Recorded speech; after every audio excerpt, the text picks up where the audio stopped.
That's right. It's time for Movie Night Extravaganza, the best movie show on the internet, except no substitutes, except no excuses.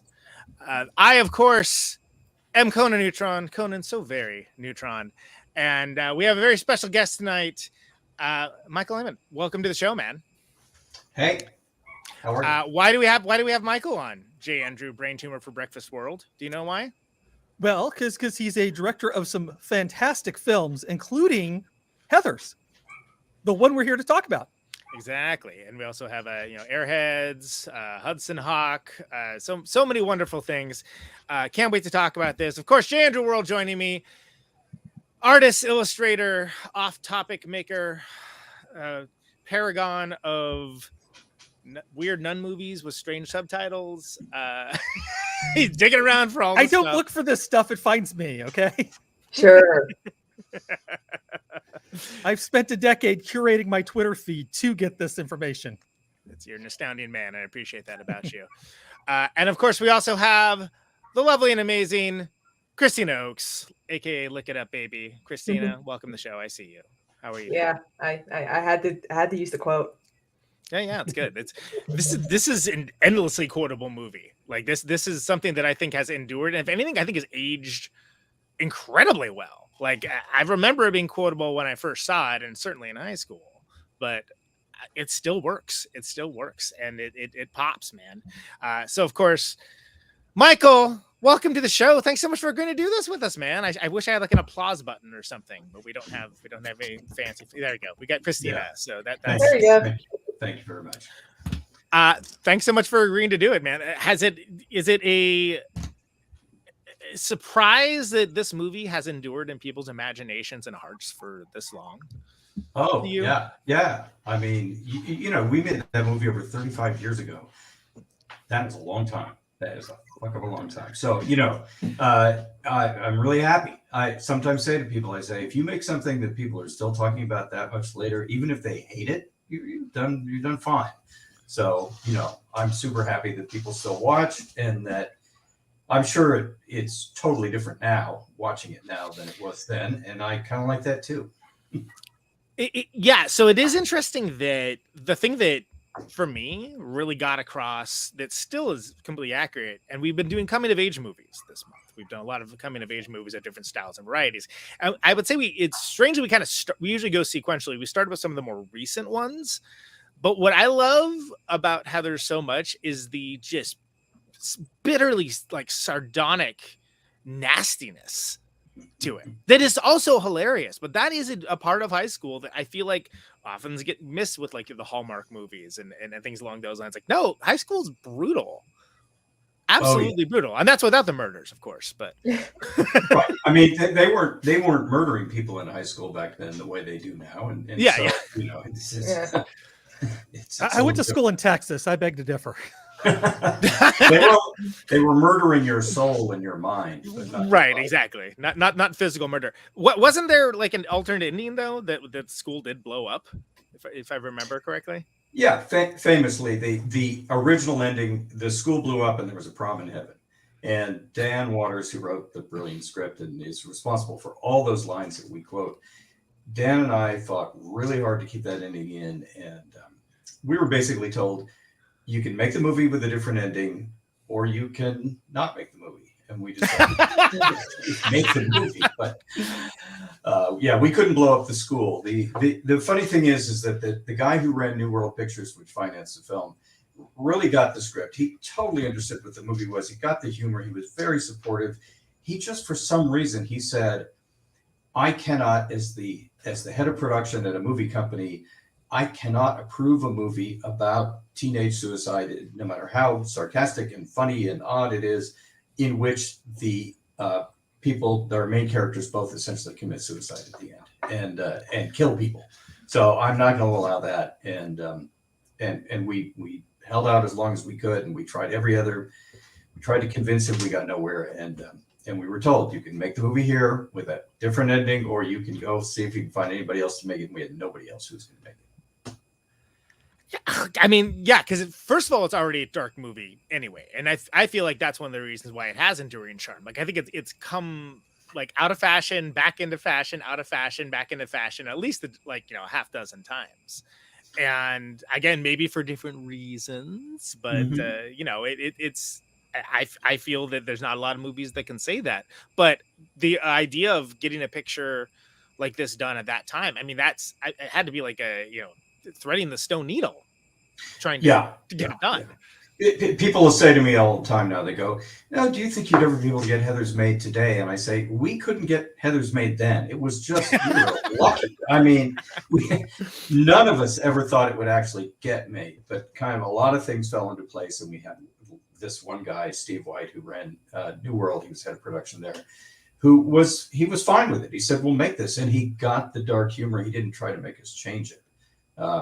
And you know, those were dark days, by the way. The 80s, people now, somehow, mostly people who weren't alive in the 80s talk about it as if it was some kind of happy, wonderful, bucolic time where there were no problems. Like, are you fucking kidding me?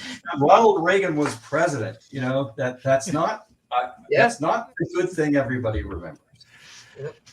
I feel like you're peeking into our conversation at the Breakfast Club that we had for the after party, basically, by saying that, because that's that's very real.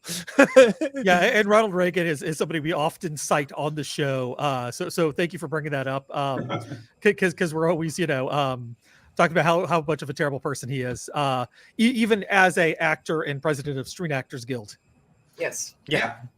Well, and he turned against all his earlier unionizing and whatever he did earlier on, if he did any of it, which was, you know, supporting workers and that sort of thing. He certainly didn't do it when he was governor of California or president of the United States. No, I mean, even whenever he was president of the Screen Actors Guild, he was he was doing he was actually turning people into that were communist. Oh, yeah. Cool guy. Yeah, like he was doing that before it was cool. So like he's like yeah, what a mensch. Red Scare hipster. All right, great guy. People didn't know that he was still alive up until today. I'm like, I knew that. Yeah, things you can't say anymore today is, wait, Gorbachev's still alive? No, well, as of today. At the time of this recording, he now is not. But yeah, earlier today he was, which surprised me. I was like, I thought he passed a while ago. Anyway.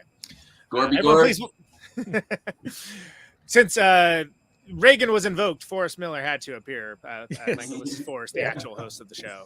Yeah, you say Reagan 3 times, he appears. Oh, that's like Beetlejuice. Nice to meet you, Michael. Nice to meet you. So, and somebody was asking in the chat, which, by the way, I'm still getting used to this, but if you do have a question for Michael, you can send a super chat, which costs money. I don't want to hear you griping about it, but he may or may not answer it, depending on if it's rude or not. But what did any footage of the alternate ending ever get filmed? Was the question that was asked. I think. No. It did. It was excised before we went into prep on the film, so we did not. You know, we weren't able to do it, and it wasn't like we could have snuck it in and not told anybody. that's not. Yeah, there's another ending you had too, right? Where Martha Dunstuck was supposed to pull a gun and shoot Veronica. That thought was first watching it. Yeah, we never shot that. I can't remember when that came and went. We went through a lot of different endings to try to figure out how to best end the movie. So. That was there were some odd ones. That was a memorable attempt. And it's already pretty dark. I mean, JD blows himself up. Yeah, I mean, it's sort of like that isn't like you're not letting people off with like a happy ending necessarily. No, and Veronica happily watches him blow up, and her cigarette gets lit on his burning ash. Which I feel like I've seen that referenced in many times. You know, to me, it almost seems like a Looney Tunes kind of gag or something. But I've seen a reference many times in other movies, and I was like, I wonder if that's a Heather's thing. Oh, cool. Yeah, I was thinking about the "It's Always Sunny" scene the entire time. Where he's like, "Suicide's badass," and then the ending happened, and I was like, "No, genuinely, in this case, it really does seem like maybe suicide is badass." It was a good option for that guy. He was a psycho. Yeah. So I know you've told this story a lot, but Brad Pitt read for JD, correctly? Yeah, that's. Yes, that's true. It's a story I tell a lot, but it's a story I didn't even figure out for many years because we were putting together a reading of the script, which you do, before you make a movie, you do a table read, you try to figure out how well it works and that sort of thing. You do it when you have the cast in place before you make the film.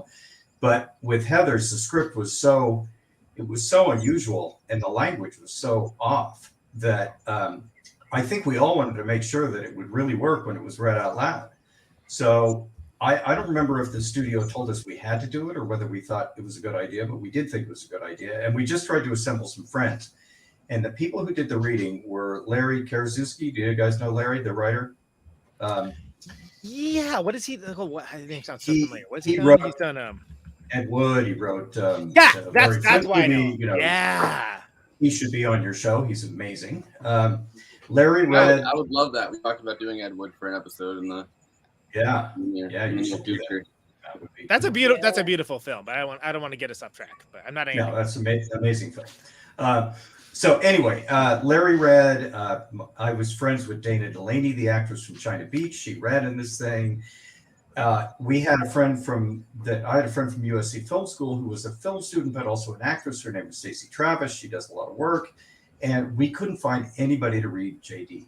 And we asked Stacey, "Do you know anybody? Can you bring somebody?" She goes, "I'm in an acting class. I'll see. There's a kid in my acting class. Maybe he wants to do this."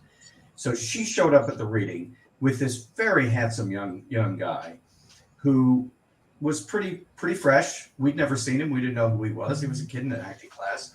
And he sat down and he cold read the script of Heather's out loud. Pretty well, he stumbled a few times, which you can't blame him for. And first time read, yeah. Yeah, first time read. And he didn't know anybody in the room except for Stacey. And, we went on and I have a tape of this reading. I will not make it public, but I have the tape. And that would be one incredible DVD extra, by the way. It would be pretty interesting. I mean, I guess if Brad Pitt got in touch, if Brad's into it, yeah, he wanted it out in the public, I could do it. But doing it in like the Seven voice would be awesome too. If he was like, right. What is in the bomb? What is in the bomb? But anyway, we didn't think about it. Dan Waters and I talked about it after the reading. We said, should we consider this guy for the role? And I said, I don't know. He seems pretty green. He's great looking, but who knows? We didn't have any idea how we were going to cast the film. In any rate, a number of years later, there was another script that Dan wrote called The Model Daughter, which was amazing, never got made. And it was set up at Columbia Pictures, and we were trying to get a cast. And somebody said Brad Pitt had some interest.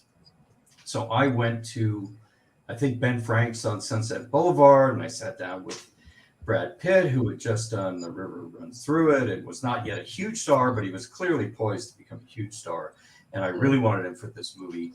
And we talked, and I said, "Oh, you got to meet this guy, Dan Waters, who wrote it, because he's an incredible person. He's very funny. You'll really love him." And he goes, "Well, actually, I met both of you." I said, No, you've never met both of us. He says, No, I met both of you. I said, "Well, okay, was it at a party or something like that?" He goes, "No, at the table read that you had when you were in prep for the film, I was that guy." So I didn't have any idea. He told me And Amazing. I went home and I went through a drawer and I found the tape and I plugged it in, and there's me with a very young voice going, "Okay, everybody, we're gonna read the Heather script now, and Stacy's gonna read Heather, and Brad is going to." And I went, "Holy shit! I called the guy Brad. That was him, and it's him." That's amazing. Yeah, it was funny. That has to be sort of like one of those grand epiphany moments where it just sort of like what so what was the next sentence? Like what was like what you said after that? In the reading, Yeah. I probably named the other people that were in the reading, and we went on, and it just started off at that point. Yeah. But it's funny. Yeah, it's funny. But that wasn't he turned me down for the other movie, for the model daughter that I was trying to get him to do. I wonder if that was was he getting pretty busy? So what was it? Was when we worked with Ridley and Thelma and Louise, he kind of got superstar. Yeah, he launched at that point. Yeah. But, he was probably Interview with the Vampire. Oh yeah, I forgot. Yeah, right. 12 Monkeys. Yep. Well, that was a bit later. That was like late 90s though. But yeah, No, that came out while I was still in high school, which I graduated in 95. So yeah, me too. Okay. It would have been around 95, I think. Thelma and Louise I remember it being his first like big role. Like it for me anyway. If there was other things, I know he had been in other stuff. Yeah, that was kind of his breakout role. That was where people were like, "Hey, this Brad Pitt guy, we should pay attention to him." Yeah. Pretty handsome. He's got something there. In the 13th Monkey in the movie about 12 monkeys, He is it used to be, and I've talked about this in the past, but how character actors and like leading men or leading ladies were not one and the same necessarily. But I think that the okay, all right, everybody, fine, okay. Sorry, I'm not Wikipedia. I'm just one man. Sorry, but I feel like Brad kind of started that trend of the leading man who's also the character actor at the same time, and now that's kind of almost expected to a certain degree. Yeah, because he's a character actor trapped in a leading man's body. Totally. Yeah, he's a lot hotter than the other character actors from the long story tradition of Peter Lorre and No, we went over this. His name's Steve Buscemi. Steve Buscemi. Yeah. Yeah, there you go. So, JD though, I mean Christian Slater. Yeah. I think this is a different movie if it's anyone that's not Christian Slater doing JD. Yeah, especially Christian Slater around this time. Yeah, but you know what? At that time, Christian was virtually unknown. He had done Gleaming the Cube, a skateboarding movie. I remember it well. Remember that? Yeah. He was in The Name of the Rose, the Umberto Eco book that was made into a movie in Europe. With Sean Connery. Yeah. Connery. He was in The Legend of Billie Jean with the person who was not his sister, Helen Slater. Legend of Billie Jean, underrated. Yeah. My mom was a big fan. I was a fan. And absolute banger. We had a really hard time casting that role. A lot of people came in and read for the role. A lot of good young actors who gave interesting readings. And, I kept thinking, we don't really have that person yet. We don't have that person. And we kept trying all these actors who would come in and they do these very dramatic readings. Nobody quite got the humor the way it was. They didn't get the humorous tone the way it read in my head or in Dan Waters' head. So we were having a really hard time. We tried to get Donovan Leitch. Donovan's the son of the singer Donovan, right? Oh, wow. Oh, okay. yeah. Yes. And because he gave a good reading, and he was an up and comer, and he was a handsome guy, and he didn't blow us away in the room, but he was pretty good. And he turned us down. We never actually offered him the role, but we wanted to bring him in for a screen test, and he turned us down to do the remake of The Thing, which was being I think it was The Thing. I'm pretty sure. And there was another guy. Yeah. The Carpenter one or the Or Oh that wait, one- no. It couldn't have The been Blob. The Blob. That's what I'm Blob. thinking of. Yes, Oh, you're right. yeah, You're okay. Yeah, absolutely Cassie right. It was the Dillon. Almost the Blob. same number of letters remaking something. Yeah, I get it. I'm sorry. The Blob, the thing. It's for me. I was like, turned over the thing. It's like, well, It's thing? And I the was like, generic which one was noun it? movie, whichever one it was. yeah, it's whatever. Oh It's God, the whatever. Blob, man! I remember watching that. That was horrible. And the Yeah, 80s the Blob item, is like, the item, it- The yeah, it's not bad. The what's it? movie? It's Mhm. fine. No, it's not bad at all. It's well But done, genre movie. Special They were- effects. Yeah, They were Special being effects. made the same time we were, and we were competing for the same actors. And the director of The Blob, who went on to do The Mask, he was also a producer, and I didn't know him, but he was said to be a very nice guy, was really good at talking to actors and convincing them that they should do The Blob rather than Heathers. So a lot of actors who came in who were good would say, well, I'll do your movie if I don't get The Blob. And I didn't love that. I thought if you are choosing The Blob over Heathers, then you don't get it. And It's not like the Blob isn't cool and all, but I mean, Heathers, as we've firmly established, Imagine not- Kevin Dillon in the role of JD. right. is I mean, it's an all-timer, right? It's a movie people come back to over and over again, and it firmly established an era where I think the black comedy kind of was coming to its into its own as an art form and as a genre at the video store, I might add. Right. Well, the video stores had a lot to do with at that time, because home video was growing.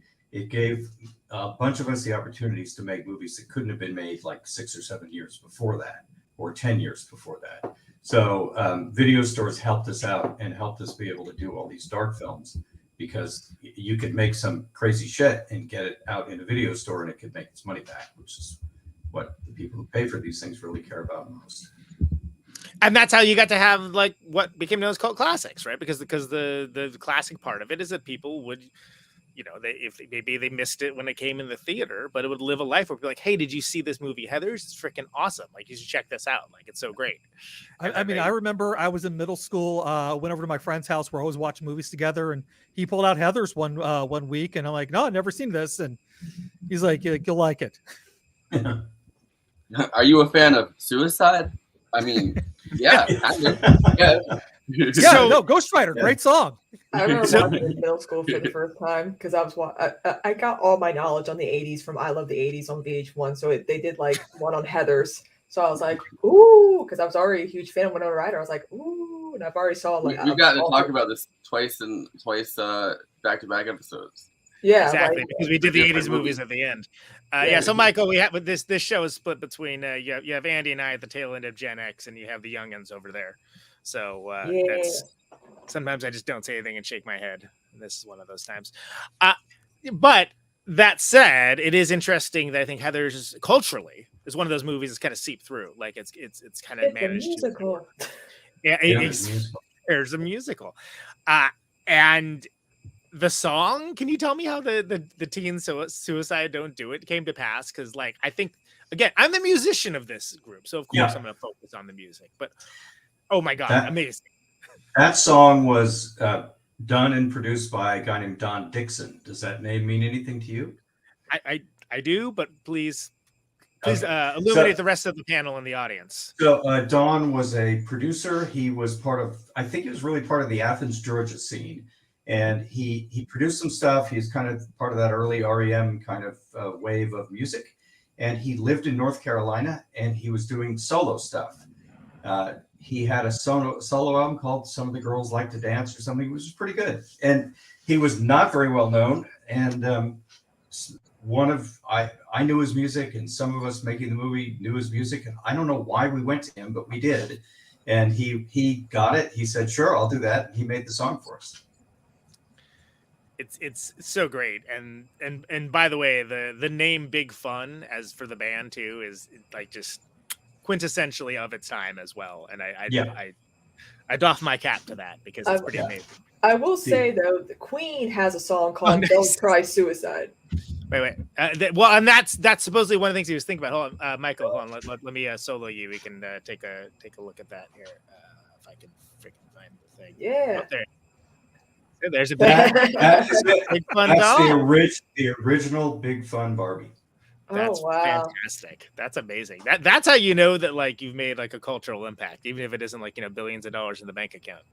Do you have your own Barbie with a Big Fun T-shirt? I don't think so. No, that's the one. That's the only one that exists. And just for Conan's fans out there, Don Dixon was one of the people who almost produced Nirvana's Nevermind. Yep, he was in the mix, and he is part of the scene. That friend of mine plays drums for Mike Mills too, so I know a lot of those that Athens crew of people. But yeah, when I found out it was him, I was like, oh wow, really?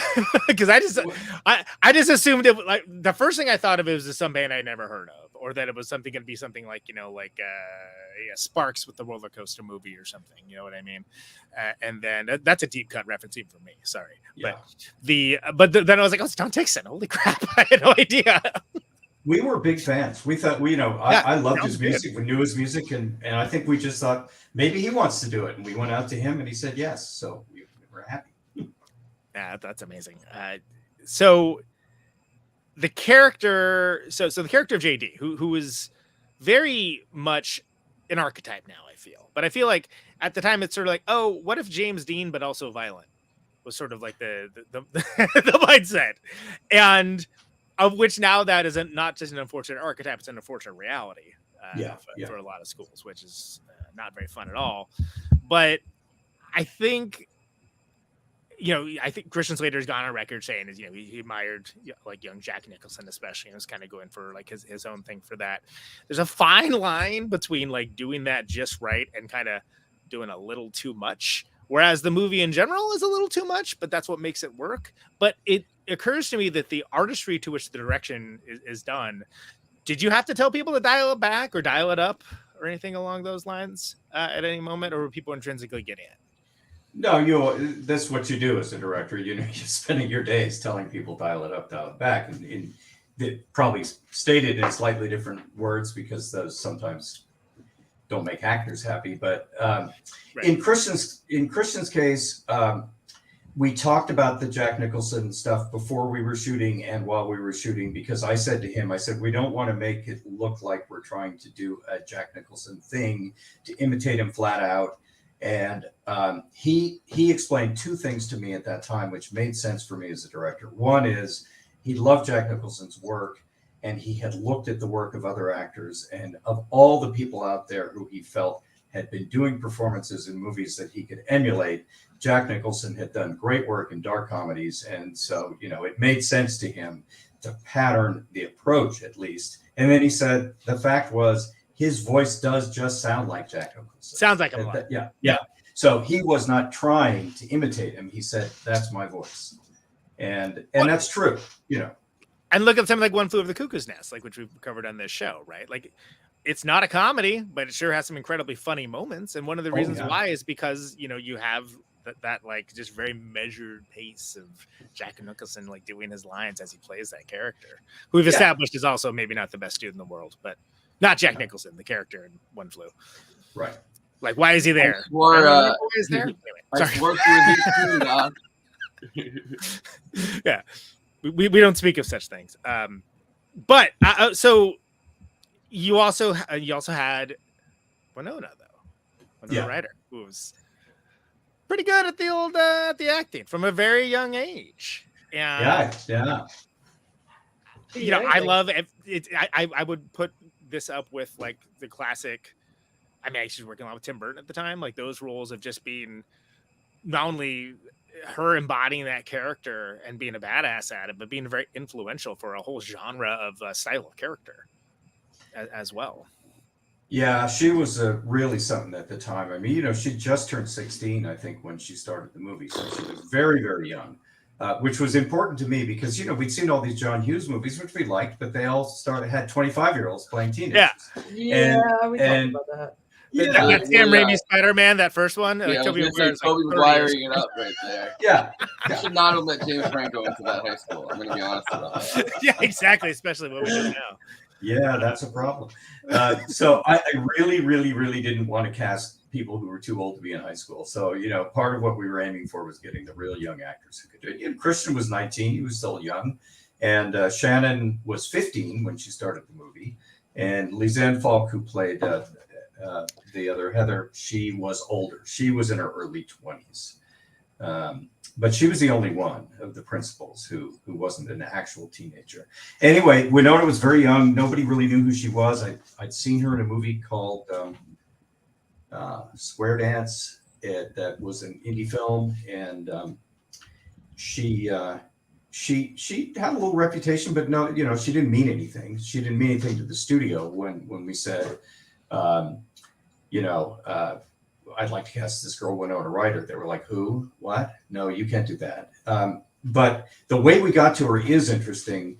And a writer named Michael McDowell, who was represented by the same agent who represented me and Daniel Waters, and I think Denise Sonovi, the producer of the film, she represented Michael McDowell, who was the co-writer of Beetlejuice. And Bobby Thompson was her name, the agent. She sent Michael the script and said, you'll get a big kick out of this. And he was a great guy and a great sense of humor. And he read the script and he flipped for it. And he said, not only do I love this script, and not only will I do anything I can to support this thing, but I have the perfect actress to play Veronica. And he said, her name is Winona Ryder. She's in Beetlejuice, which is shooting right now. She's amazing. You've got to, let me show it to her. And I'd seen Winona in Square Dance, and I thought she was really good. And I said, fuck yes, show it to her. So he did, and she read it. She loved it. She went to her agent and said, I'd like to go up for this role. And her agent said, no, I won't let you do this. So she was told she was already too big a star, on the star track, that she shouldn't do some crazy little movie by a first-time director at New World that nobody was ever going to see and it was going to be awful. And her obscure agent, thing. Yeah. Yes, this obscure thing. I don't recommend that you do it. In fact, I forbid you to do it. And Winona, to her credit, said, I don't care what you say. I really want to do this. And she got in touch with us. 16-year-old not to do something that's dangerous. Once you've made it dangerous, like, oh, this role is going to be dangerous for your career. That 16-year-old is 100% taking that role. Congratulations. Don't do suicide? Yeah, let's kill ourselves. Yeah. Especially that 16-year-old, because Winona was very, very precocious. And so we arranged for a meeting at the New World building. And I remember getting in the elevator and walking up to the elevator was Winona and I think she was with her mother. And I watched her. I said, oh, she's going to be great. And we introduced each other to ourselves. We introduced ourselves in the elevator, and she went in and we took a meeting. I don't think she auditioned. We just talked, and it was like, let's put her in this movie. I'm sure. Which was So it's pretty noticeable, I'm sure. Yeah, like it's. Yeah, what's so great about Winona is that she played so many different types of teenagers during, like, in the late 80s, early 90s, from, like, Beetlejuice. She played Jerry Lee Lewis's cousin that he married in Great Balls of Fire, of course, Heather. She did Mermaids, where she played a completely different, like, character, obviously also Beetlejuice. So, like, her going from, like, Heathers to, like, Mermaids, where she plays, like, this innocent, like, yet somewhat horny teenager is just fascinating to me. Like, she has range. Like, she is so phenomenal, and that's why she's one of my favorite actresses, because she's still killing it, obviously, with Stranger Things as well. Absolutely. Yeah. That first season, you just like her because she was dating Johnny Depp for a little while. Yeah, that's it. She was. We wanted to get Johnny Depp to play JD. He was on his Jump Street. He was on Jump Street. 21 Jump Street. That's right. Yeah, there was no way to get him off. Came out recently, young viewers. The original, which cameo was brilliant. I have beef with the guy that wrote and directed the newer 21 Jump Street. You do? Apparently, he got multiple people. It's Phil Lord and the other guy, but he blocked me on Twitter and got upset because he was really mad. He was really mad that Fidel Castro was going to look too hot in the new James Franco movie where he plays Fidel Castro. And so, like, I looked into, like, what his background is. He's like a white Cuban guy, like his family's Cuban, and it turns out his grandfather was the agricultural secretary and signed the Platt Amendment, which is the thing that gave, like, ceded Cuba to the United States essentially. and he had so many plantations that they made him agriculture secretary. So I thought it was the most hilarious thing in the world. But I was like, bro, you literally, like, your grandfather had like 6 plantations. That's why you guys miss Cuba so much. And of course, I got blocked 5 seconds later. Yeah. Forrest is very busy on the internet when he's not doing this show, so that's what he. Yeah. So 2 things. I want to open it up for the rest of the panel to have their time with you too. Tell me about how Dan brought you, like, how did you get to the script? How did you get to directing it with Dan? You knew him beforehand, right? If I remember correctly. I did. I knew him through Larry Karaszewski, who I knew in film school at USC. Dan didn't go to school with us, but Dan was Larry's friend from high school. And he was living in LA, and he was working at a video store, and he was writing Heathers. And he was part of this group of people that I hung out with who were all a lot of fun, and we liked really crazy movies. And Larry called me one day, and he said, you know, Dan wrote this great script, and he's looking for an agent. And I said, well, you should have show it to your agent, because Larry and his partner, Scott Alexander, had an agent coming out of school. And he said, yeah, my agent just didn't get it. Maybe you can help with yours. So I thought, okay, let me read the script. And Dan called me and he sent me the script, and it was 250 pages, and it was fucking amazing. I mean, it was so good, and I didn't even really get it. I remember saying, this thing is overwhelming. This is a tome. It's too long, you know. Big script. Yeah, that's long. Yeah, you can't get this made, but it's got brilliant stuff in it. And I said, you know, let me see what I can do. I'll show it to my agent, you know. And I think I must have showed her the long draft. I don't know for sure. He might have cut it down, but I think I showed her the long 250-page draft, and she immediately went wild for it. She said, this guy's so talented, I want to represent him. So he got an agent through me.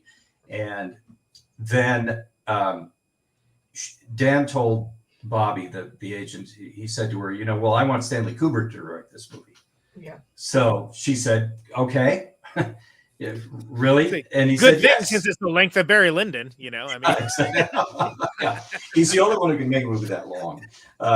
Anyway, so she took it to Stanley Kubrick, and I said, now everybody's making a movie that long. They're just even Batman, even Batman. There's a store point on this show. Tighten it up, folks. Anyway, Michael, continue.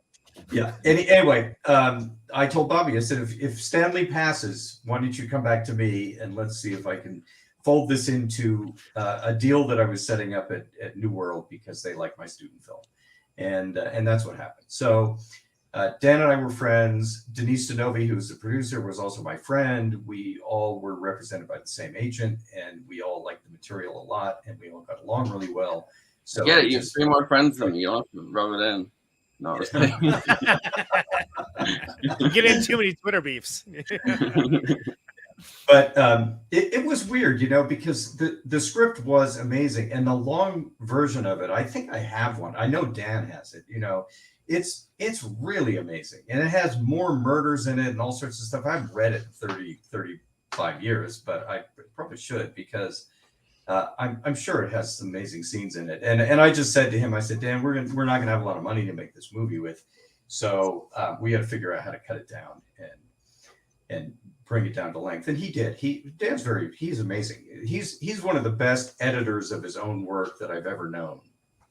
And his notes on the cuts when we were making the film, they were incredible. I mean, usually writers are like, why did you cut out this line? And I worked so hard to make that scene work, and you fucked it up. And so I want it in the movie anyway, so people can see how well written it was.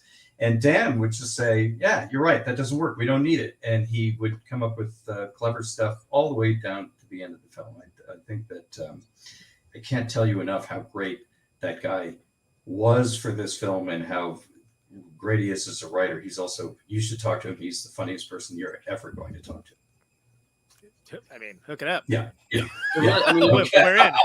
It's honestly a hilarious movie. Like, for a movie about, you know, murder and suicide, essentially, that like ends with a plot to essentially like genocide a whole school and spark an entire nationwide movement of mass suicide, which is hilarious that it's the 80s. Like, the only, like, I feel like, you know, like being like, you know, this is the 80s version of Woodstock. Yes, that is the 80s version of Woodstock.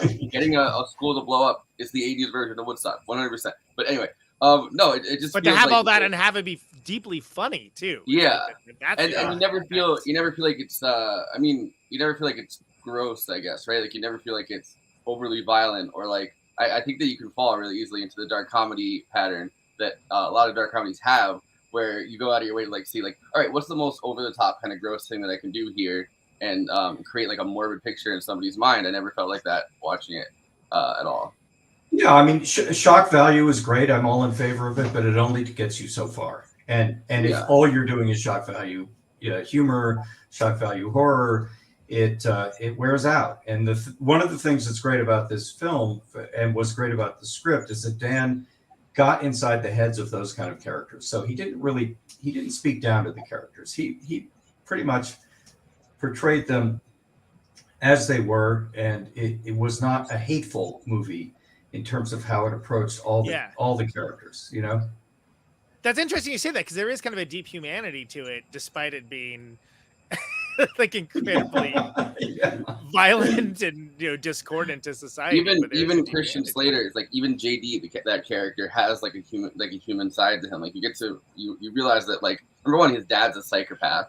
His mom committed suicide, right, by walking into the building he was blowing up. There's too many explosives, which kind of precedes, I think, the mass shooting crisis almost, right? Like kids whose parents are like amophiles, like people that are like, oh my God, I love guns so much. They end up, doing something with guns or shooting up a school or something because it's around them so much, that level of violence. So there's a humanity to it that isn't just mean and like, oh, this person's just a psychopath because they're a psychopath. You realize, like, no, this person's been through a lot of shit. They're still a psychopath, but they've been through enough stuff. No, I mean, this person's a psychopath because their parents were psychopaths. Yeah. And because they live in a psychopathic society.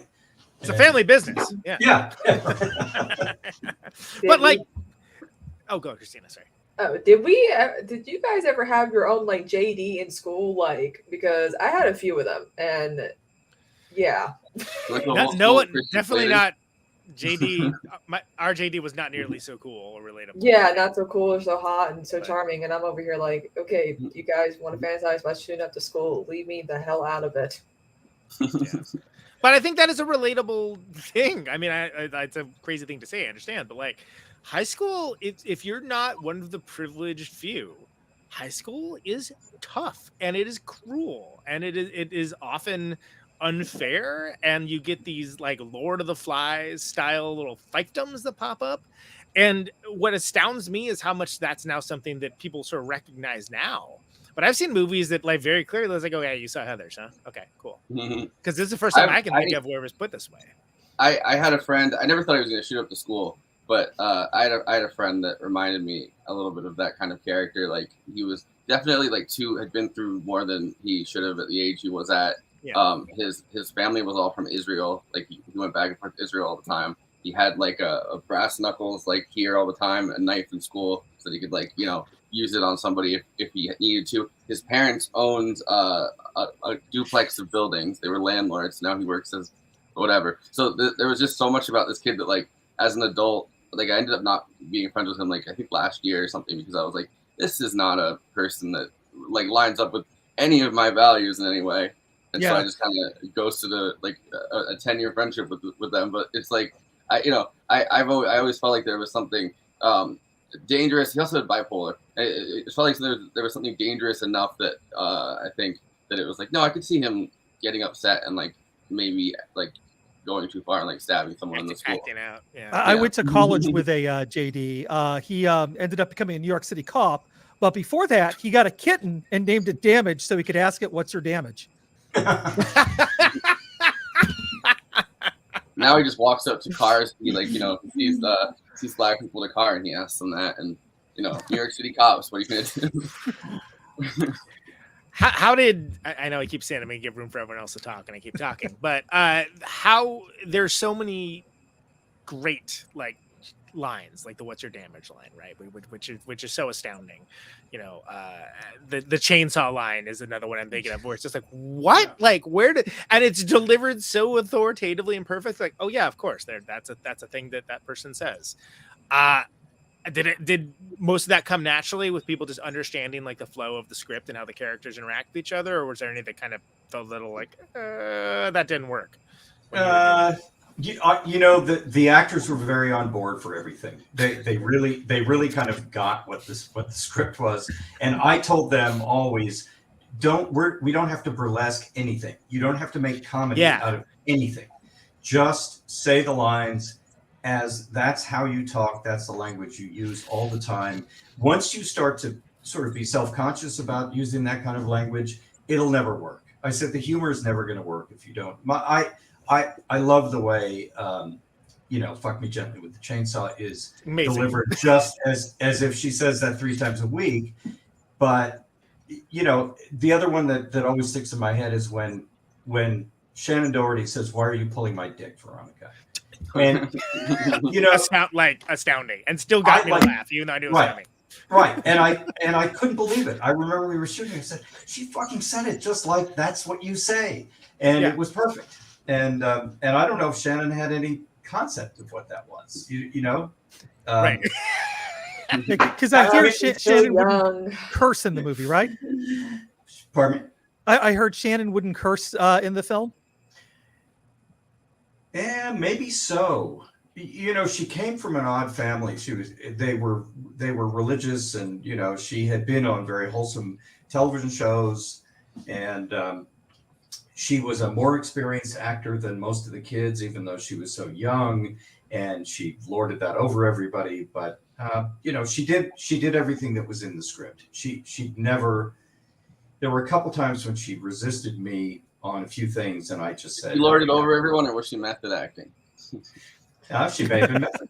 Yeah. Well, she showed. I mean, and I think one of the reasons why it works so well is because everybody's very serious about what they're doing. They're playing it very straight. Like they're not winking and nodding and pulling a Sharknado or whatnot, right? Right. And then it's a situation. The absurdity of the situation gets to play out in a different way because of that. Right. And it was pretty easy to tell the actors that that's what they should be doing. It wasn't always natural for them to do it that way, but they kind of fell into it, and Winona helped and Christian helped. They sort of led the way on that. I remember feeling that I had to do less specific work on the lines with the actors than I would have expected. I love the character of the like the accommodating hippie teacher who organizes it, where it says it's like, no, don't be accommodating for this. That's not a thing you should be accommodating for. It's so amazing. One of the most incredible lines in the entire movie is when she's like, whether or not to commit suicide is one of the most important decisions a teenager can make. And it's like, holy shit. So good. Because she's so serious. She's so serious when she says it, and she's so like pseudo concerned. And you can tell that she just wants the viral attention. I mean, pre the idea of going viral, but the TV attention, which they had all the time, Shock Treatment, by the same director, and Richard O'Brien that did Rocky Horror Picture Show has a similar thing where they have the sanitized mental health campaign or whatever, where they brainwash the entire town. In the 80s, definitely there were those big pageanted public service campaigns that you can really, really take into a almost dystopic, vapid and I think just self-serving, I think story arc. And I loved that one where all of a sudden she's right in front of the cameras, everybody's right in front of the cameras, they're like, yeah, she was great. I don't think I'll ever be the same, seeing her commit suicide, or hearing about my friend committing suicide, and it's clear that everyone in this movie kind of despises each other and just sees it as a way to move up the ladder. Yeah, that's a very contemporary point of view about the world. The actress who played the teacher, Penelope Milford, she's really good. She'd done some great work. She was in the movie Coming Home. Remember that movie, Coming Home? Coming Home, yeah. Yeah, she had a big role in that. And we were very happy that she... Did she got nominated for the Academy for that, I think, if I remember right? Yeah, she's a great actress. She's been in a bunch of stuff. Yeah, she's awesome. Michael, do you remember the assistant prop master? Apparently that's Stevie's got a connection there. Okay. I may remember that person. They were the ones that had all the bombs that they had to set up, Right, exactly. Well, a lot of bomb work. In case the school blew up. it was their stunt finger in that one scene where Christian Slater got his finger blown off. Yeah, that wasn't finger. just a stunt finger. It was I believe it was a pneumatic stunt finger that was blown off with air. Yes, so that it could be on and then boom, gone. Yeah, because that looked great. I mean, like I love good practical effects, and that one, like I saw that and I'm like, oh, I gotta rewind because that still holds up. You know? Well, they're that all practical effects. Any earlier. That definitely would not have worked any earlier in the movie than it was. Like the fact that it happens during an already absurd climax and like a showdown, and the finger just pops right off. Like it works in that spot. If that had been earlier in the movie, I think it would have been like, all right, like he's lost his middle finger. Like, but like the fact that it's just in this fight when it's finally like the two of them having this fucking showdown, and the one like, I mean, he gets shot a bunch of times, but like the one seriously graphic version of it is just a finger popping off. It's like, yeah, okay. Yeah. It's earned. It's earned. You know, it's earned, and it happens late. You know, the stunt coordinator for Heathers went on to become the second unit director on a bunch of James Bond movies. He became like the best in the world at doing big action. So, you know, we helped him hone his craft in an early stage. Dan Bradley's his name. Well, James Bond is really what happens. James Bond is really what happens when you manage to make it through the school, don't blow it up, and then are like, what am I going to do for my career? And it's like, oh, wait, I could just shoot people, you know. Yes. Yeah, perfect. Be a 00 agent. Great. Yeah, you're both a lot. Awesome. Wait, I could have done this like legally if I needed, like if I just waited a few years. I feel like I believe that's what Spectre was about. Yeah, I think that's exactly what it was. I think the Heather McNamara and Heather Chandler characters are also perfect and very well casted. Now, had either of them, Kim and Lisanne, had they I think Lisanne was I don't know if I'm saying that right. She had been like a model, I think, before. Yeah, right? yeah, she was a model, and she came in and read. Yeah, and when she came in, Dan Waters said, "Oh my God, it's Lisanne Falk. Lisanne Falk, you know who she is?" And I said, "No." And he said, "I've got her book at home. She had written a book like Diary of a Young Model. She'd been That's right. Model. Yeah. And so Dan was really into her and loved the fact that she was coming in to read. And her reading was, of course, brilliant. She's fantastic. And she got the role. Kim Walker had not done very much at all. So I've told this story a million times. I don't think I need to do it again, but I wanted Heather Graham to play Heather Chandler. Oh, wow. She was young too. She did Drugstore Cowboy. She did Drugstore Cowboy after that. So she had been in a movie called License to Drive. License to Drive. Yeah, I remember. Yeah, of course. I forgot about that movie. Yes, one thing that I don't have. A license.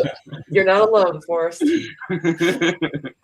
Anyway, I do, for the record. You know, Heather Graham came in and read for us, and her reading was just incredible. It was amazing. It was like everybody in the room, we all went, well, that girl has to play Heather Chandler. She just knocked it out of the park. It turns out she came from a very conservative family in Orange County. Her father was an FBI agent, and her mother was a school teacher, and a very conservative school teacher. Mm-hmm. And she was under 18. As you know, I wanted all the actors to be under 18. She was 17. And so it's a pass, Stevie.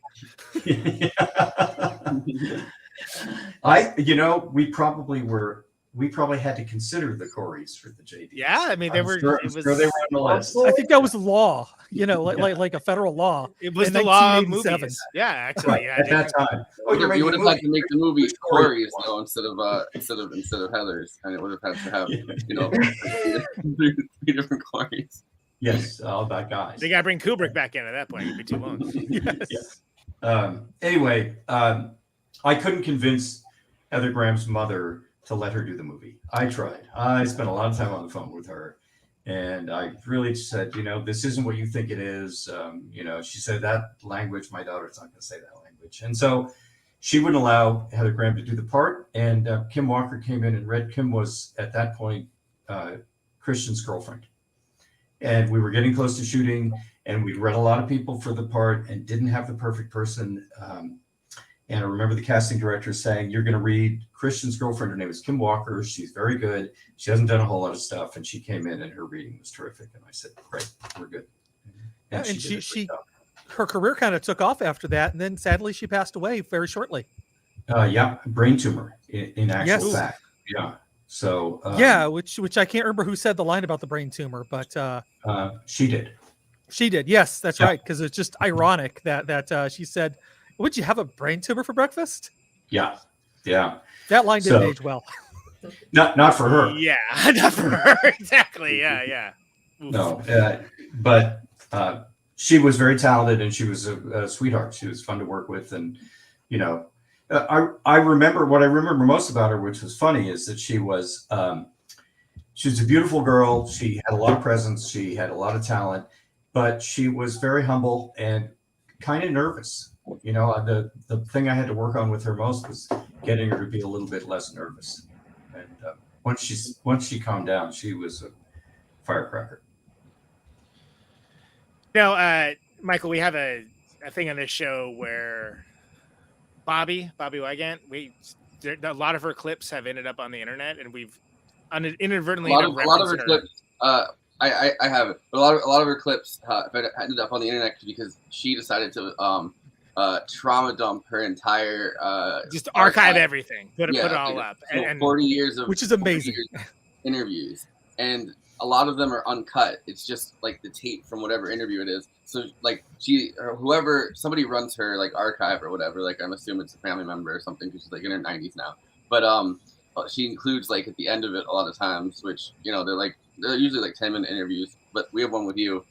So this is what I was trying to get at. Is this is the first time we've had somebody who's actually been on her show, but we brought up her clips many times because they're deeply entertaining on multiple levels. And she is a friend of the show.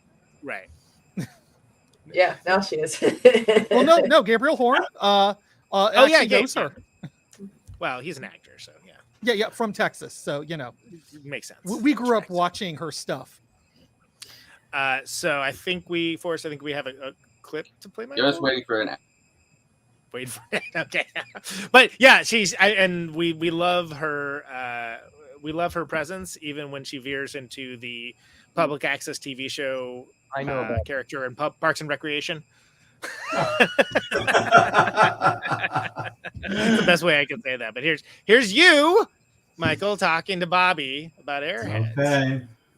So let's check this out. I know about those coffee cups that move from one side of the table magically. Well, Michael Lehmann, good morning. Good morning. It's nice to be talking with you here in New York City. We've never met before, but I certainly know you from your work. Now, I guess the audio on this one isn't really that loud. And, when I first saw that title, I thought, I don't know if I would want to be in a movie called Airheads. And of course, as you were see, you going to cast Bobby movie? the true meaning of Airheads. Right. But was that a difficult title for you in the beginning? Absolutely. It's a very good question. It was a very difficult title. I remember when it was sent to me, it said Airheads on the front. I thought, I don't want to make a movie called Airheads. It sounds dumb. And I read the script and I thought, well, the title is dumber than the movie, that's for sure, because for all the kind of silly elements of the comedy, it's not a dumb movie, it's a smart movie. And to call the characters, the three guys who are in the center of this movie, Airheads, it's okay, they're not very smart, but I like the title because it's a pun. They're metalheads who get on the air. That I'm fine with. I'm even fine with the idea that they're dumb metalheads who get on the air, so the Airheads is appropriate. But we started asking people about the title when we finished the movie, and they said, oh, Airheads, it's about dumb girls in South California. And I said, well, not exactly. So at one point I looked into alternate titles, and the funny thing is it's very hard to title a movie. It's very hard to title a movie in a clever way. And all our I 100% was co-sign with that. We stuck with it because we shot the movie with that title. We decided, what the hell, we'll see what happens. This, of course, is the story of a rock group trying to get their demo on the air and start building a career. Is there any particular group that might be a parallel to the Lone Rangers? Not really. When we set out, we looked at a group of musicians in LA that you see on Sunset Boulevard. I just realized you could put the ones that have been on successful are guys like Guns N' Roses. Yeah. In a way, the classic band of guys who came to LA to make it in the movie business, guys who came to LA to make it in the music business. And really were kind of normal. I think they were Midwestern kids, and they fell into the scene and they hit a huge. All of these guys on the strip there want to hit a huge, like bands like Guns N' Roses, and but we didn't pattern the particular characters of the musicians after any specific group. No. If you had to give Michael a thumbnail sketch of the three main characters of the Lone Rangers, how would you define them? All right, so that's she goes on for a bit. I've seen this, but I was wondering if you were going to pull this one because it is the first time we've had somebody that's actually been on this show and we've pulled a lot of her clips. By the way, one of the things I love about Bobby, like how she starts us off being like, I wouldn't want to be in a movie called Airheads. Okay. Asked you, sure. Like... Yeah. I mean, did you try out? Like what? I mean, like it was originally going to be naked pictures of her and not B. Arthur in the movie. Doing those interviews are weird because they're done in press junkets, so you're going from room to room to room, boom, or you're sitting in that chair and a bunch of people are coming in, and it's fine for 20 minutes. Yeah, this is good. I could do this for you. Get into it. You're doing it for 4 hours, and you're getting all these crazy questions. And I'm not. Same I'm not answers, same questions. Well, I like that she asks different questions because sometimes the things she says are so insane.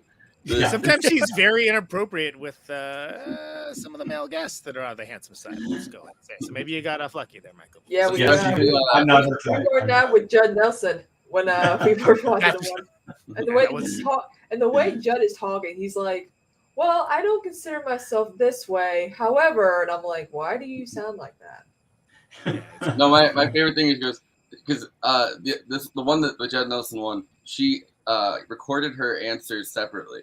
So I had to take it, clip it in Premiere. A lot of these, actually, if you kept playing that one, you probably would get her questions and on the other side with better audio. People can do that in their own time. So, we're not going to do that. We got a show to run here. No, but she was like, so your character in this movie is a little bit of a punk, and this one's a nerd. Would you say that? Would you say your character's a nerd? And it was like the most old woman talking to 25-year-old guy.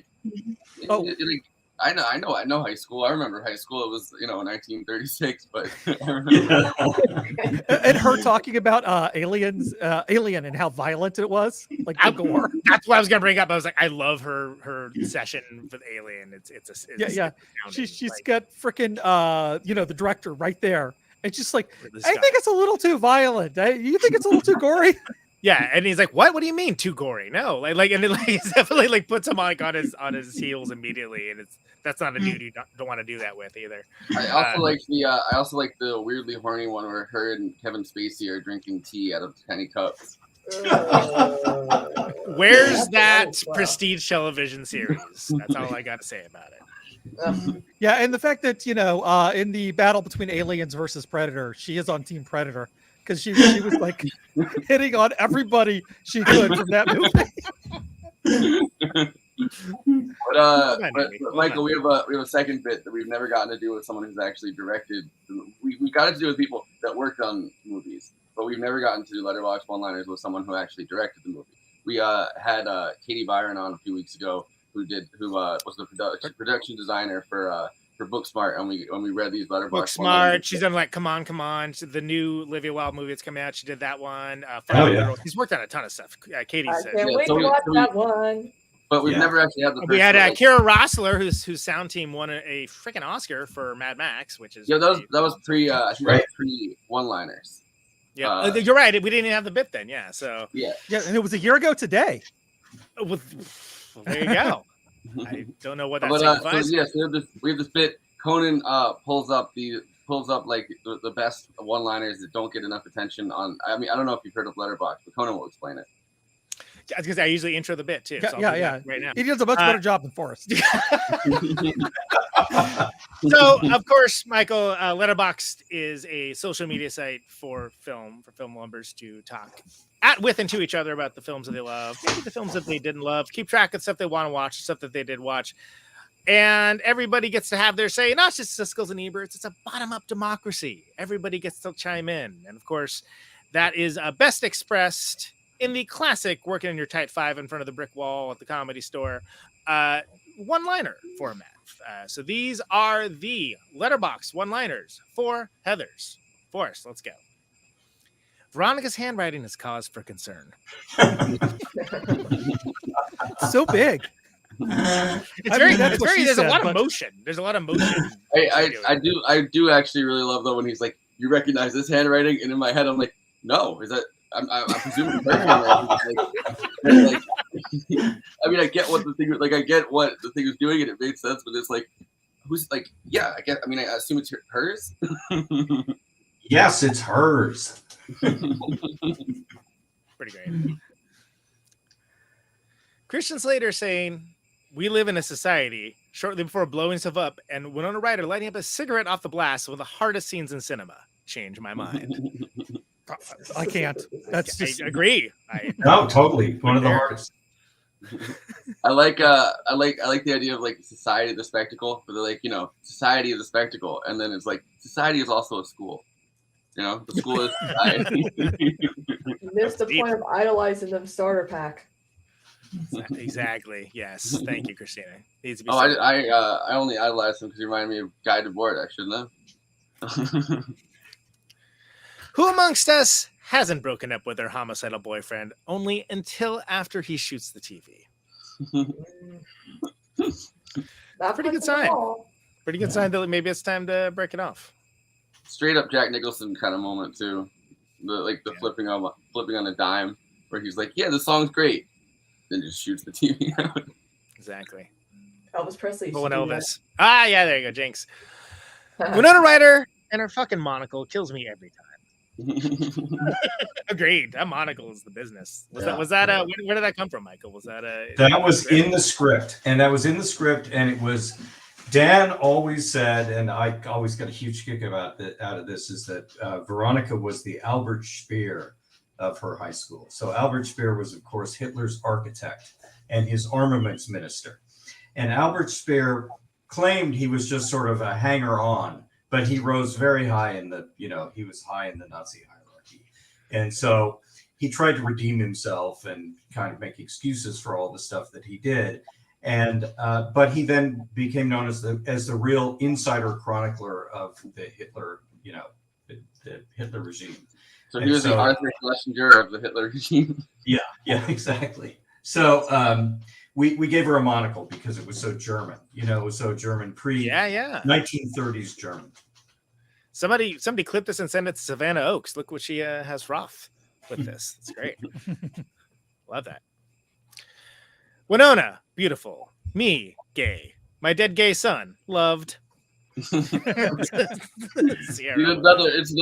another amazing line where he's like, "I love my dead gay son." Yeah, and I remember when we shot that scene, Winona couldn't stop laughing. None of us could stop laughing. That was so funny in context, and we all, we knew what was coming. We had done it in rehearsals, but we could not stop laughing because it ages well because of the Christian Slater line afterwards when he's like, if he was alive, if he was alive, yeah, exactly. Yeah, absolutely. Badlands means Mean Girls. Yeah, that's true. Well, the Mean Girls came afterwards, to be clear. Yeah. So it would have meant a very young Mean Girls. Right. But I Badlands is one of my favorite movies, and I read that I was like, yeah, I can see. I don't know, Mean Girls, the kindergarten years is certainly a film to watch. I was gonna say Mean Toddlers. Mean Tots. That's my favorite Malik too. Badlands. That's a great film. That is a very good movie. Yeah. To all my depressed bitches out there who are attached to JD, I call shotgun on our way to therapy. Christina. Oh. This is Kristina Oakes. No. I didn't notice that until now. All the girls are attracted to Vecna from fucking Stranger Things. So yeah, we are all going to therapy. So much Netflix especially with that one. Posting. So much Netflix that are Like, posting. what's up with my taste in men? Oh, I now know. Yeah, it's murderous creatures from another world. No big deal. Quentin Tarantino cries himself to sleep every night knowing that he will never write a better piece of dialogue than "My teenage angst has a body count." Yeah, he's probably not crying. He's probably on his big pile of money. He's crying himself to sleep. Exactly. Yeah. He's doing fine. He's doing all right. Also, He's sleeping good. Also, Courtney loves Motto. Ugh. My teenage angst has a body count. Woof. Oh. Okay, give me a second after that one. Smart movies don't exist anymore because Heathers took all the best lines. True. That's why Joss Whedon was like, copying lines from this and putting in Buffy the Vampire Slayer. That's true. Yeah, there was a whole generation of writers who just, couldn't believe that Dan had used up all their best possible lines way ahead of time. This Dan guy, where did he took them all? Yeah. It's gone. Yeah, how did he do that? The well's dry, people. Mallrats definitely stole lines from that because Shannon Doherty was in it. I forgot about that. Yeah. There were some great lines in the script that got shot and never made it into the movie, and there were some great lines in that really long script. So I remember, and I've told this story before, but I was talking to Dan one day, and I made a reference to "Stained with Loserness," and which was one of the best lines in the movie. It was like, you're Veronica, you'll be stained with loserness. And I always loved that line. And Dan, and I turned to him and I was like, that's still in the movie, right? And he said, no, you cut it out. we took it out of the lunchtime poll scene. So somebody out there rejected Beck song titles. I was gonna say I've actually used that line towards other bands, which I will not name, of course, because I'm gentlemanly. But I've used that. Would they happen to have the same name as the band and Ghost World? They definitely have a blues hammerness to them. Yeah. My version of it is Teenage Suicide. Please do it. Suicide Squad. Edition. Speaking of guys in bands, this is my friend James from Seminars and Police Teeth. Mineral water is dope as hell, actually. And you know what? Yeah, that's another great moment in that. Mineral water. The cop pulls out the mineral water. it was supposed to be Perrier, but they would not allow us to use Perrier. And, oh my god, my Uma drinks Perrier. So we're supposed to hold up a bottle of Perrier and go, look at this. That was shorthand at that time amongst certain close-minded people for a certain type of person. Yeah. It's still should. Those are the drinker. Okay, we're definitely not going to be safe for Pride Month next year now. Those are the Letterboxd one-liners for Heathers. Of course, Letterboxd is a place for film. Please follow the show on Letterboxd Movement Extravaganza. That's Forrest over there, staking out a claim for the non-woke agenda. Apparently, I of course am Conan Neutron all over that business.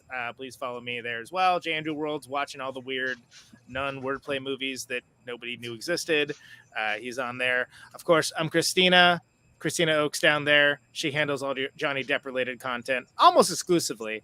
And of course, as always, Andrew World, please take us with plugs. All right. You're watching us right now on YouTube. Do the YouTube things. Like, comment, subscribe, hit that bell. And the big ask is watch the video to the end because you get to hear a great Conan Neutron song. And you also help us get discovered by other movie fans out there. Which is always nice. Yes. Mm-hmm. Follow us on Twitter. We have a Twitter, Movie Night Extra. And we also happen to have a Twitter community. So if you want to keep talking to us about movies or just, movies, not even movies we're watching, like just movies, join us over there. And we have polls occasionally, if I remember to do them. It's quite the endorsement. Yeah, no, I need to get better at this. Yeah, what I remember it exists. Yes, great. what I remember. I go on for like 10 to 15 minutes, so buckle up. Yeah. But yes, we have polls. At some point, we might even bring them into the show when we have actually, more than just us. Depends. You're going to write them down ahead of time, or are we just going to go free one? Okay. Yeah. Here we go. We have a Patreon. With the Patreon, not only does that help us, but you have access to all of our after parties, which is our post episode episodes where we really let our hair down. And if you think it's crazy now, just wait till we get to the after party. If you're too worried about how we stayed on topic, don't worry. After party forever. Forever. We never get it. No, Someday we'll do. I'll just we record it. will. Yes. Yeah. Conan Neutron. Yes. You have Protonic Reversal this week. I don't. You don't. You You don't we're have playing in Protonic Louisville. We're playing in Reversal. Louisville. No. We're Uh, there'll be a Protonic next week with Toshi Kasai, legendary producer and Yes. musician. Just watch an archive. I got tour stuff I'm doing. So yeah. There's some great stuff in the archive. Like you can see King Buzzo. yeah. Great pull from the archive right there. You also have Dangerous Nomenclature on vinyl. Yes, freaking finally. So I think the Louisville, Kentucky PRF crowd's going to be the first ones to be able to buy that. But yeah, some people don't like buying pre-orders, buy it now if you are someone that wants it to ship immediately. So that is the latest record. It's a split EP. I have a petition that's out right now to get Big Fun to come on to the Protonic Reversal. Please, just don't read it. Don't read my petition. Just sign it. And, Just sign it, then reveal it later. But real talk though, they're making this Spinal Tap sequel, and they're like doing a bunch of stuff in character. Like I low key really would be like, look, all I could say is at one point Michael McKean and I were following each other, and it would be nice. I like his live tweets. He just has he's every once in a while he'll just say some there's a roast Donald Trump and then get off Twitter and I'm for another month or something, and I'm not read any replies, which is the way to do it, really. Yes, that's why you're doing it wrong for us. But he's you know what, Trump's gonna go to jail, and then he just gets on Twitter for the next week. Yes, kind of a pro move, actually. You know what though? What is also a really pro move is to get Action Chief and the album Just the Solos. You got it. I wrote it down. You got it. Thank you. I wrote it down. Yeah. Yeah. See, that's the one he was struggling with, Michael. He's been struggling with that for 2 months. And I was like, it's 3 words. But anyway. Yeah, all the solos included. It's longer than the record. Yes. And you have some tour dates coming up. Got a lot of them. Yeah, I'm not gonna announce them all because we're not. But just mention a couple that are coming up. So West Coast of McCluskey, Oakland, Portland, Seattle. Actually, I can probably do this real quick. We're doing Las Vegas, Anaheim, Eugene. I'm missing one in there. Missoula, Montana, Wyoming, Denver. It's all on Neutron Friends, Bandcamp.com, all the normal places you find your tour dates and whatever. But yeah, that's why I've been kind of scatterbrained lately, because I'm doing that. So if you want to see some rocking, also playing Louisville this weekend. That is why there was no live Protonic on Thursday. Louisville, Kentucky. Yes. And when he gets back into doing Protonic, if you join Conan's Patreon, you can get the episodes early. There's some cool. And it's stuff only there. $1. Yes. Exactly. $1. Yeah. It's Bernie Sanders prices. Exactly. Exactly. Well, I believe that you should get Protonic Reversal right now online. Right, if you go to patreon.com, Protonic Reversal for $1. It's the kind of things you could buy a house for when I was younger. That we should bring it back. My 2024 platform is that $1 for all podcasts, especially it's 305 of them too. I mean, it's good value. Good value. Absolutely. Kristina, you got your own show. Anything coming up this week? Well, we're gonna be digging into toxic femininity and femcell culture, because apparently I am one, because I listen to Lana Del Rey. Okay. I thought it was guessing because you're on this show. I get it. Lana Del Rey, the show, is there really a difference? Toxic feminine. Okay. All right. Yeah. I guess I'll have to listen to find out what's up. Also, too, apparently, if you also enjoy Heathers, that's a thing, too. And I'm like, great, because it's, idolizing suicide and blah, blah, blah, blah, apparently. So I'm like, drab. Well, that sounds like something very interesting to dig into. Yeah, so idiots are saying some bullshit. Exactly. Yes. And if you want to see somebody idolizing suicide, Movie Night Extra on Twitter, or never mind. I was going to plug Kristina's Patreon for suicide, but yeah, don't. No, but she does have a Patreon. Please support her because that's what helps keep her show going. Yeah, And it's I'm also Christina's got I got Even a when we let her lot of talk. jobs lined up too, so that's killing my Twitch time. But oh well, I'm making money. and Michael, you have a great show which I haven't watched. I only know it's great because Conan keeps talking about it. I've read it like 20 times on this show. Yeah. No, I've been. But to wanting be clear, watch it. Michael, he just got like the 3-word album title down after like whatever. Well, you 20 know what shows. happened? What's happened is I screwed up and I accidentally got Amazon Prime. So now I'm like trying to watch all the stuff I can on Amazon Prime before I cancel it. So, so I don't have to pay for it.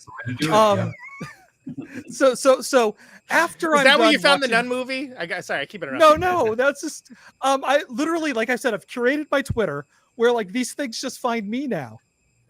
Jeff Bezos is gonna like tweet at you now and be like, "Up yours, woke moralists. We'll see who cancels who."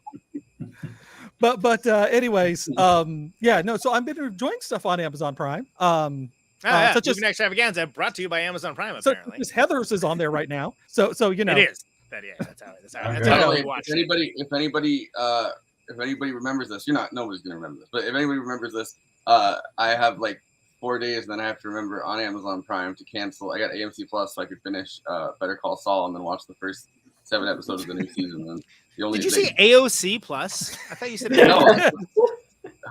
AMC Plus. Yeah, AMC, that's what it is. Yeah, you said AOC Plus. AOC Plus. This is Alexandria Ocasio-Cortez's premium streaming network, apparently. Yeah, it's right up there with the Conan Neutron at the friend zone. AOC Plus, force the vote plus, Yeah. But anyways, as I was saying, the name of the show is Hell yeah.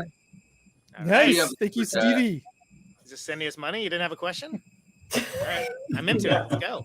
But I will plug the show while Stevie comes up with a question if he has one. Hey, we'll split it 5 ways, Michael. We'll give you $1. all the Heathers grew up to be Karen. Hey, it's probably more than you'll get on Amazon Prime. Bada boom! Got him. And the only Heather that is in the Heather is Veronica, so she did not grow up to be Karen. Can I say the name of the show yet? Because it's long. You should please do it. It's longer than the plugs here. But it's the woman in the house across the street from the girl in the window. And it's great. You got it right. It's really good. Poetic. Yeah, I wrote it down, so I nailed it. Yeah, you guys should all watch it. It's highly recommended. Not just from Conan. I've read like good things about it from. It was like a parody of a different show originally that was on Netflix, right? Not exactly. It was a mock female suspense thriller that took the patterns of basically almost every single movie in that genre or show in that genre, and played it so straight that it's no longer being played straight anymore. And that's what I love about it, because those types of shows and movies, not by my design, are constantly playing in our home. And I was like, this is amazing because it's doing all of those things, but it's clear, like you get to see it in its totality. It's a beautiful show. It's right. No, go ahead. It doesn't actually parody anything so much as it follows the script of these things so precisely that it reveals all the absurdities and all the ironies and all the ridiculous elements so that you can actually have fun watching it and not say, I can't believe those people made it. How stupid are they? Instead, you go, oh, right. They've embraced the stupidity and they've gone for it. And Kristen Bell, who's the star, she's amazing. I'm such a fan of hers. There's some really beautiful, poignant moments too. Like it's not just like farce. Yeah. It's a well done show, and props, because as someone with my band name is a sentence long. It's Conan Neutron, the Secret Friends. So I know how the perils of doing something creatively with a long name. But props to Andy because he managed to get it. Yes, there you go. Thank you. Watch that show. I did actually have a question. Like, what is the big difference between directing a movie and directing a TV show? You got 30 seconds. No. Oh God, no. Well, actually, you can put it on a timer. Yeah. I'll give it to you in 30. But it depends. If you're just directing an episode of television, it's very different than directing a movie. Because if you come in to direct an episode, the show is a lot of it's already in place, and you're coming in to do you hope, a really great version of what they've already established. If you do a pilot, it's kind of like making a little short movie that has to have a life afterwards, which is complicated and creates a whole different set of problems. And if you're doing a limited series like we did for The Woman in the House Across the Street from the Girl in the Window, that was just like making a very long movie that was going to be broken up into small pieces. So, directors' position on all these things depends on the show and on the producers and on the network and all that sort of thing. Sometimes you're relegated to being just the person who is supposed to do what the writers wanted or what the network wanted, which is not my favorite way to do it, but sometimes if the writers are great, it's fine. And other times you're called on to be more creative and, create something that has its own flavor, and that's more fun. Yeah. And do you find that you get to work with the actors a little more on TV than you do in films in a certain way? It depends. In actual fact, because you're doing a one-off in a film and you're creating the characters and that is it with them, you do work very closely with them to make it happen and to help them make the right choices, that sort of thing. If you get on a TV show that's already had a pretty long life, you work with the actors, but only to make sure that they're not kind of losing their focus or doing something that doesn't really relate to what the scene is really about, but they know what their character is. When you're doing a pilot or you're doing the first year of a television show, you work with the actors a lot. You really kind of try to help them find the way to create a character that's going to last. It's fun. Look, anything with actors, it's fun. No, I agree. You've done some cool shows too. I mean, there's a lot of, I'm not sure how well it's aged, but I think Californication was a fantastic show. I love that House of Lies episode you did. That's a really underrated show. There's a ton, and they're not all just genre television too. That's what I like about it. Different things. Not there's anything wrong with genre television. I'm not saying there is. I'm just saying that I like that there's a lot of different kinds of kind of stuff there. Anyway. Yeah, and you also did Snowfall, which is one of my favorite shows. So, that show. Really that show was really there's fun. Jackie. Didn't you did some Dexter episodes too, if I remember? I did. Yeah. Jessica Jones. I did Jessica Jones. These were all fun to do. Like that show. Yeah. Was any? You don't have to name names. Have there been any shows that you were like, ugh, let's just get through this? Don't name names. There have been some. Yeah. But, sometimes I do them because I have a friend who's doing it and I want to, I like to work with my friends. And if the show isn't very good, but the people are nice, it's great. And sometimes I get into something and I think it's going to be one thing and it turns out to be something else. And then, that's kind of like, but, you do your best. It's, I enjoy my work. I like it a lot. So I always try to find a way to have a good time when I do it, even if the situation is miserable, because it often is. Yeah. Andy, do you have any more plugs? Are we done with the plugs yet, or what? I think we're done with the plugs. I just said, since we're talking about a show, I wanted to. No. Curious about that question because. Larry Sanders Show. I wanted to ask you about that before you go. I freaking love Larry Sanders Show. Was that great show? Please tell me that was a great. Yeah, that was a great experience, right? I watched that freaking incredible Gary Shandling documentary. The Judd Apatow thing, the Judd Apatow one, and it just reminded me how much I just adored that show. That show was very special. It was like nothing else. Gary was a genius, and he was fun to work with. He was very tough on everybody and very exacting in how he did it. The cast, Janine was amazing, and Bob Odenkirk was on that show, and Rip Torn, and what happened to that guy? He do anything after that? I don't know. Whatever happened. Great character, but it was a really good group of people and amazing writers. I did it over the course of a few years, and the writers, they were always new ones coming in. They were really good, and the scripts were hilarious. And you got a chance to work with all sorts of crazy people. I mean, I did an episode of that where Elvis Costello was the guest. So I got to direct Elvis Costello and shoot his band doing a song. That's like lifetime for me. That was a big deal. Pretty cool. That show spawned legitimately the most insane genre of television that we've ever had. I think everything from I like that show a lot. Larry Sanders Show is good, but also Eric Andre's show was directly ripped off of that. Space Ghost Coast to Coast. All of these different. Chris Gethard show. I mean, there's so many. Some of the most genuinely insane moments I think that have ever been on television comes from the fascination they have with talk shows on that show. And not saying that they all add up to the same thing as the original, which things never really do. But like the fact that that's kind of become a deconstructed genre. Priceless. Yeah. It's amazing. Larry Sanders Show was like the Slint of weird talk shows, basically, as far as influence goes. Are we doing final thoughts? Christina, you have anything? I feel like I've been railroading you most of the show. Sorry. Oh no. I had a long day. Yeah. So just Christina had a question last time I thought was great about Breakfast Club that we should probably ask about Heather's. Has anybody had a Heather's high school experience? Yeah. Well, we talked about it with we talked about it with JD. That's kind of the same. I mean, we had our own JD, but I doubt. But Heather's the Heather's in general.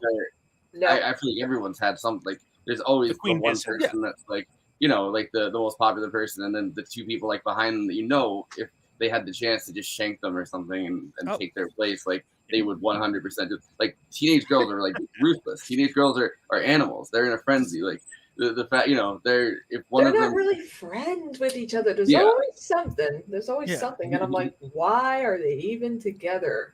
Like power dynamic. I remember actually my Heather's moment was I had just moved from Texas to Connecticut, and one of the football players was bullying me really hard, and he had slammed my head into a desk and was just holding it down there, like still pressing. And he's like, "You don't like me very much, do you?" And I'm like, "Yeah, I kind of hope you die." And then that afternoon, he gets in a car accident and dies. Wow. Whoa. Yeah. Wow, Andy, what would you do that? I'm gonna go a lot wider on you on the plugs now. No, he was passing a car on the right hand side, and they turned into him. Nearly like his best friend, who ended up becoming a friend of mine, was riding on the back of his motorcycle, and his friend spent a long time recovering. He actually he's one of those people who loves sports, but not because he wants to beat other people, because he wants to beat himself, which is kind of like the most healthy way to love playing sports. And he was able to take a long time through physical therapy and finally end up playing sports by the end of the school year, which was a kind of a triumph. It was tennis and golf, but it wasn't. You made all this happen, huh? I feel like you're pitching Michael a movie right now. Yeah. I feel like it's a heartwarming tale. Back that up a little bit. I need to take some more notes. but that absolutely was like my peak Heather's moment in high school. The ending, always reminds me of my friend Timmy, who I always ate lunch with. He had MS, and nobody in high school wanted they all grew up together. On South Park. Now you're just. No, his name was Timmy. I was mad at South Park for naming him Timmy. I'm like, fuck you guys. But no, he basically like his entire life was just basically watching TV because he couldn't do anything else. Literally all day he had like an assistant around him. None of the other kids who all grew up with him would talk with him. Every day at lunch was the only time he got to be like a real person, and we would just hang out and talk about Star Trek or whatever dumb shit we watched on TV. And I just do that in this show. So the ending of Heather's always reminds me of Timmy whenever Veronica asks Marcia, if she wanted to go watch movies. So my friend from high school that had MS ended up being the one that crashed the car that I was permanently injured in. I don't know how That's not very Heather's. Story of my marred by tragedy. This question. Wow. Did anybody wish you dead right before that? I was gonna say, was Andy around? I said teenage suicide, and then the car just hit because it was me that was injured in the fucking accident. It wasn't anybody else. Everybody else was fine. I think I wished death on myself. Bad playlist, man. That's quite the hole that we dug there. So to take. Well, yeah. Michael, True Blood, was that cool to work on, or did it suck? No, that was cool to work on. And it also sucked. Yeah, that show for me, because I have no interest in vampires at all. I love that show because it was satire, and people who took it seriously as a vampire show, I always thought, what are they thinking when they watch this thing? It was flat out comedy for me from day one. So You know a lot of people who love the show. I know a lot of people who hate the show. Lots of opinions on that one, but to make it was a lot of fun. It's yeah. I can't imagine viewing it as anything other than like a high farce, but I thought it was very clever for that. It was very and I love the escalation of ridiculousness as well. You know, where it's started one way and then just more and more gets involved, like in the soap opera-ness of it. Like it was I could see people again. If you treat it seriously, maybe like, what the hell's with this show? But like, I think it comes from a grand tradition of like, I mean, I think there was a lot of those movies in the 80s, right? Like that was sort of like, you know, kind of like sort of celebrating the genre, but also kind of taking the piss out of it a little bit at the same time, you know? Yeah, it was kind of an 80s thing, but you know, I tried reading one of the books that it was based on before I started on the show. And I said, this is nonsense. I can't even get through it, you know. But Alan Ball, who wrote the show and who created it, Alan's pretty great, and he knew exactly what he was doing. He knew what he was doing with that show, and in the first few years, it was. I thought the satire was really good, so it was fun, and the actors were great to work with. So, and we got to do all sorts of good, you know, gross, bloody things.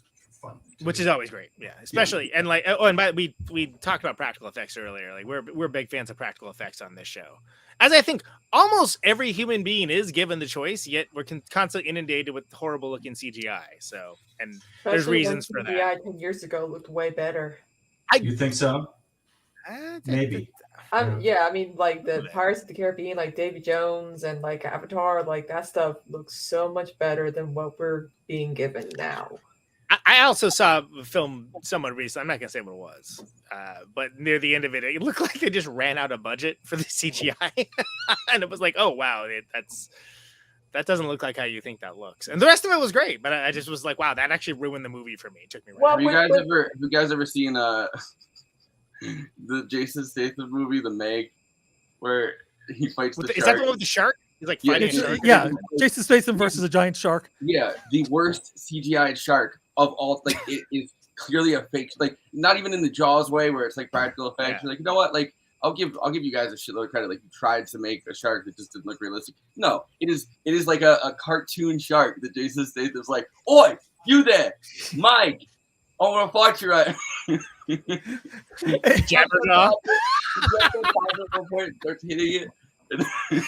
I think it was a made-for-sci-fi movie, and then somehow they got Jason Statham on it, and they're just like, "Well, we got to put it in the theater now." I watched it in the theater because my brother and I became obsessed with it for a summer. Like this is when my brother, I think, first. You guys are going to watch the sequel, right?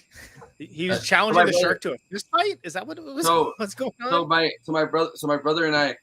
My brother, I think, I just heard 17 like he could just go to see rated R movies for like, you know, really early. And he, for some reason, we decided that we were obsessed with Jason Statham yelling at the shark and trying to beat it up. So we went and we saw it in the theater and like just cheered every time he hit the shark. Yeah. No one else was in the theater. It was us and like a couple of my like brother's friends, and we were loud as fuck, just cheering on Jason Statham. Be like, yeah, fuck up the shark. So Michael Forrest, basically, him and his brother formed the whole Sharknado phenomenon, is what it sounds like. I think that was, You're welcome. It was after Sharknado. It's called a joke, by the way. I know, I was actually now that made me wonder if it was. Yeah, next year, Meg 2, The Trench. Well, you know, people do run out of money in the middle of these things, and I've worked on things where there were grand plans, and especially with CGI these days, they go, just do it. You know, we're going to make it all happen in CGI. And you go, I don't think you're going to be able to do that. They go, yeah. We're really good. We got great people, you know, and then they run out of money and you go, no, you should have never even tried. But I mean, Warner Brothers is only able to release like 2 more films this year, and then they don't know what they're going to be doing, considering Legendary wants to cut ties with them because this Discovery merger is a bad idea. Yeah, we lost Batgirl, which is done.